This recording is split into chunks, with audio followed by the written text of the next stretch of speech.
inyuma y'iki episode ibintu biri buze kuba byagiye muri episode ya 36 ngira ngo muri episode ya 35 mwabibonye ko Nick yararyamanye na Morgan.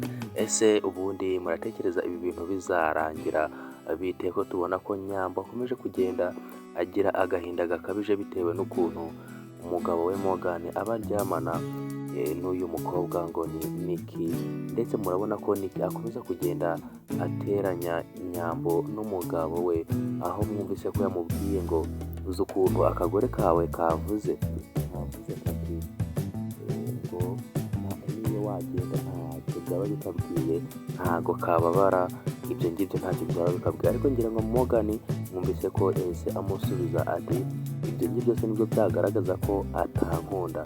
Ese muratekereza bizabasha kuba byagenda bite? Ese iyi diru Morgan barimo gukina izaba yabasha kuba yakiza umuryango wabo ubwo na Nyambo ndetse na Morgan? Muratekereza izaba yarangira ite?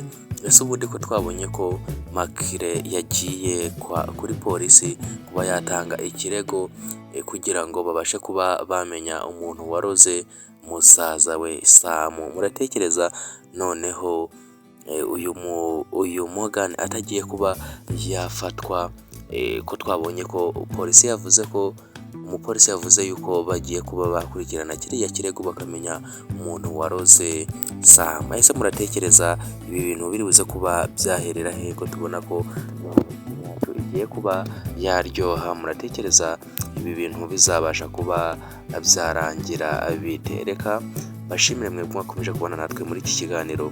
Ndagusaba niba wari wisanze hano n'ubwa mbere ukande subscribe ndetse ufungure n'inzogera, ndetse ugera muri comment dusangize igitekerezo cyawe, utubwire uko ibintu uri kubona biri buze kuba byagenda ndetse naho biri buze kuba byarangirira. Ese episode ikurikira uratekereza biri buze kuba byifashe bite? Reka mbabwire ngo ciao naho butaha. Mwibuke gukanda subscribe kugira ngo urubuga rw'abakunzi ba filime yacu Mwene Data rurusheho kugenda